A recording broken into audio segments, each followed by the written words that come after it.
Hello, ladies and gentlemen. Welcome back to the final hope for Triangle Strategy before the game actually releases. I see you waiting for the music to kick in Well, to I get mean, that dramatic entrance. I gotta make come on, I gotta make it exciting somehow. True. Well, we're going to be exciting by talking about the final hope for Triangle Strategy, but a few days before it even comes out. Yeah, like seriously, we're recording this on Monday, the last day of February, and the game is gonna come out this Friday. Yeah, and we are going to be recording it and releasing it the day that it releases, actually. Yeah. So, a lot of fun. Can't wait. And one last thing to talk about. Like there's gonna be like daily uploads. Like I'm not uploading anything else for like another 3 weeks actually. Like I'm gonna be uploading Triangle Strategy, but for 3 weeks it's just gonna be Triangle Strategy mostly. Yeah, I'm clearing my schedule for this. I'm gonna make an update video like after we're done here. Nice. All right, so Alex, I am actually interested. What is your final hope for the game? Oh, I'm actually going first this time. Oh, jeez, I'm sweating. Yeah, I wanted to give you the courtesy. I'm pretty sure the viewers are interested in what you want to say. What I was really thinking was that I want it to be where Gustadolf is fleshed out, as well as, basically, I want it to be both of the main kind of rulers, or ruling groups, if it's not one specific person, for each of these countries. I want them all to be fleshed out. And, more importantly, I don't want it to be where they focus entirely too much on one country. So, for instance, I don't want them to focus like 80% of the game on Glenbrook, and then it's like, oh yeah, there's also Esfrost and Hyzant, or vice versa, where it's like, hey yeah, here's all this Esfrost stuff, and then here's like, yeah, Hyzant, it's kind of just sand country, whatever, we don't care, they're religious, sure. And Glenbrook, they're good people, except for when they're not, yeah, sure. I mean, fuck, Brawny was a thing, so, hey. But basically, I want it to be where it is a fully fleshed out world. I want there to be good world building, and I want it to make sense. I want it to feel like I am in this world. I can look at it and I can say, this is a world that makes sense. Yeah, I can understand that because, I mean, I'm going to be using Face, for example. They don't even name the goddamn continent that they're on. Yeah, that's pretty stupid. Like, Here, we have the continent of Norzelia. That's a name. Like, at least with, Awakening, they, at least, it takes place, 2,000 years into the future from, when Marth was, around. Yeah. But at least, but that makes sense. Fates doesn't. Well, yeah, because with Awakening, what happens is they use the realms of both Shadows of Valentia, with Alm and Celica and everybody, and they also use the realm of Arcanea with Marth and everybody. So they have two previously built worlds, and then they further expand on it by going into that makes sense. Yeah, it does. And also, it's easier for them because they have those previously built worlds. They can expand on them and say, here's where they are today, but for the most part, they can make callbacks based on, you remember where this is, so on and so forth. Yeah. And it's there's already those places are there. With Path of Radiance and Radiant Dawn, if there's in Radiant Dawn, if there's a location that was in Path of Radiance, I can say, oh, I remember this. Yeah, it's like, oh, it's Crimea. Oh, look, it's that bridge of all the fucking pitfalls. Oh, here's here's Oliver's mansion. Exactly. Yeah. With that, sequels and just follow-up games that are in the same place or similar places, they have that benefit of previous world building. Well, I don't know if we're going to get a sequel to this game so soon because Team Asano actually made a tweet a while ago saying that he's going to be releasing a lot of games this year. Yeah, so... Instead of what he usually does, which just seems to be releasing one game a year, which, if I'm right, he's going to be releasing this game, which we already know within a couple of days. He's going to be releasing Octopus Travelers, Champions of the Continents in summer, actually. Finally, it is going to come out to the Western audience. Yeah, I'm already pre-registered. I'm already pre-registered for the game, actually. Ooh, that's nice. And for all we know, we could be getting Octopus Traveler 2, though I doubt it. I wouldn't be entirely surprised, only because if they're doing, a soft port to the west of Champions of the Continent, which has already been made for years, actually, in Japan. It's been out since October of 2019. Or 2020. So that's plenty of time to make Octopath Travelers 2. They've probably still been working on Champions of the Continent. Mm-hmm. However, like that is more than enough time. Like a good amount of time actually has passed. Yeah, since like Travelers' first one came out. yeah, like getting a sequel, like we get a prequel to the first one and then you make a sequel. Like games have done that in the past before, so I wouldn't be surprised if Team Asano also did that too. Yeah, and then it wouldn't have to be like, hey, you wait a bit because we just released it because it's a port. Granted, it's a port from like Japanese to English and what have you, and just other languages, but it's still a port of a game that's already been pre-existing for multiple years in the first place. Yeah. Huh? So like, but that's why I can understand why you want the world building of this game to like be like if you were to put yourself in like the shoes of a person here, that you would actually make it like feel like real. Yes, I want it to be believable. To put it in short terms, Mm-hmm. I want it to just be where I can look at this world and enjoy it without having to point out all of the shit that they forget about or just simply won't talk about. Like for example, hey, like a perfect example, I feel like the world actually feeling real is the way we traveled actually to Air Frost. That's fair.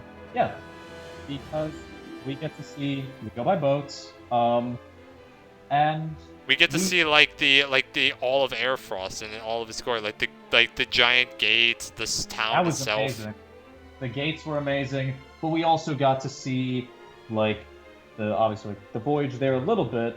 Though hopefully I would like to see more like interlude cutscenes where like they're traveling from one place to another, and we get to see that rather than they simply just say like, yeah they went there. Yeah, they traveled by boat. Basically. They traveled by boat. They landed. That's it. Yeah, I would like to see like what happens. I'm sure we will because we have seen some trailers where there are cutscenes of them like going by boat. Yeah, so that I'm excited for. Yeah. I don't know if we'll get that in our first playthrough, but I'm sure it will be. And this is also another thing that ties into that. I know that since there's going to be multiple paths, or at least we won't do everything in one playthrough because it's impossible, then the full world might not be entirely built. Like, we might not get all of the lore, and we might not explore everything. Yeah, that's why I'm wondering if there's gonna be like a new game plus stuff where we can carry over like our stuff to a new game, or if it's just gonna be like I don't think there's gonna be a post game to this because I do not see it. I doubt that there will be. I think it's just going to be we go this linear path that has multiple. Well, it has multiple paths, but we go from point A to point B. And then when we get to the end of the game, that is the end of it. Yeah, like I'm gonna actually elaborate on that when we get to my part. Yeah, might get to like bring stuff over, like levels, abilities. I don't think we're gonna be, like maybe Well, I don't think we'll be able to bring that stuff over, but I think we'll like have we'll have some form of like New Game Plus. Some items or some, not sure. Like it might be like I don't know, like our weapon levels or what have you, something. But no, I am excited for it, and I'm just excited to learn more about Roselia, more about Pyzant, Aspfrost, Glenbrook, everybody in it, and everywhere in between. There might be stuff that we're not even sure is like in the game or aware of yet. Yeah, because so far it seems like there's like 3 countries, 3 houses, like the houses of Serenoa, houses in Glenbrook. There's Serenoa, Fox. There's Wolfworth, Fox, and the guy with the evil mustache. Yeah, the evil mustache. Sinclair. Aha. So yeah, sure. Those 3. Like I hope it's just not those like those 6 like important locations. Like I'm sure there's gonna be other locations that we go to where we'll be able to like learn more about the world. I would assume so, but that'll probably be we get there when we get there. Mm-hmm. So now it's is that it? Yeah, that's all for me. I'm very excited to hear what your number 1 is. All right, my number 1 is that, and I think we may have actually said this earlier, but I'm going to elaborate on, is that I want there to have endings to the game that isn't like 3 houses, actually. I think you did mention that before, yeah. But let me elaborate on this one, because I want this to have endings like, but the thing is though, I don't want it to be like literally like 3 different endings. Like I want there to be like anything like a total number of like 9 endings though. 9? Really? Yeah. What's it up? Because the thing is though that okay, so Alex, I don't know if you've okay, so you know Sonic 06? Yes. Oh boy, do I. Well, before that game came out, there was a game called Shadow the Hedgehog, and the thing is, I'm for that as well. yeah, and I don't know if but have you played Shadow the Hedgehog? I have. There is a good route and an evil route, you could say. No, there's but there's multiple different endings for each route, though. Oh, yes. Yes, there is. I want something It like depends on that. how good or how evil you are, I think. Yeah, no, there was like five, I think there's like 5 different endings, and at each of the 5 endings, you fight like a good boss or an evil boss. Yes. Yes, I want something like that for this game. So basically, like, there could be, hey, you're completely pragmatic. It could be like you're completely moral. You're completely like for liberty, or something in between. Like maybe like can we get like something that's on par with like a mixture of that with like D&D, like neutral morality, or like evil utility, something like that. If anything, that would kind of make me feel like Undertale, which had, based on like some of your decisions, just up to like I think 28 different endings. Yeah, like I want something like that, like I don't want there to be an ending where like Serenoa like married Frederica, Benedict and then like one with Serenoa and Frederica, one with Benedict and Serenoa, and one with like Serenoa and one where Serenoa marries Benedict and one where Serenoa marries Roland. No, I don't want there to be a Serenoa and Federica ending, a Serenoa and Benedict ending, and a Serenoa and Roland ending. Because if it's just 3 different endings, I'm gonna feel a little bit. I'm gonna be like, I paid $60 to experience this.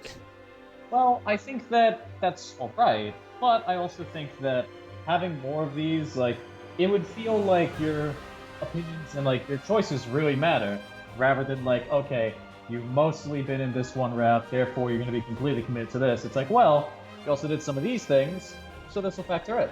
Yeah. That was sense. So I do. So that's the thing. That's what I'm hoping for. Like I'm hoping that it's not just 3 different endings where Serenoa is alive and the other one of the other 3 guys is alive. Well, either that or Serenoa is no longer alive. That's the 4th ending. Oh my god! If there's an ending where he Game dies, over. that is gonna be awesome. That's gonna be awful, because we're gonna get it. I don't think. Well, we'll have to wait and see if there actually is an ending where that happens, and that would just be fun. Like Serenoa dies, Benedict takes over the house. We'd get it, and it'd just be like, oh fuck. Well, that's the end of the game. Bye, everyone. Goodbye. We beat the game. Serenoa dies. We beat the game. We died. Cool. See you later. But yeah, that's all I'm hoping for. Basically, just different endings with like. Where it's not just static, like yeah. So more freedom with your endings, basically. Yeah. Because like they've been hyping this up for a year, so I really want to hope that the hype actually lives up to it. You know what? I would hope so as well. We will find out in exactly 4 days. Yep. So I am 100% looking forward to it. Are you? Yep, I'm looking forward to this game. Nice. So yeah, ladies and gentlemen, that's going to do it for this episode. The final episode of our Hopes for Triangle Strategy. I hope you guys enjoyed the series. I mean, judging by the comments and views I've been getting, you guys seem to really actually be interested in what our hopes are for this game. Yeah. And hopefully we don't disappoint when the actual game comes. And I hope the game doesn't disappoint us either. I would hope not, but I have a good feeling about it. I think that this is going to be a rather fun time. Yeah, I am really excited for this game. So that's all I have to say, ladies and gentlemen. So the next time you will see us, it will most likely be when we play Triangle Strategy. Well, yeah. All right. Anyway, thank you all so much for watching. Take care, and episode's a damn good one. Until next time, bye-bye.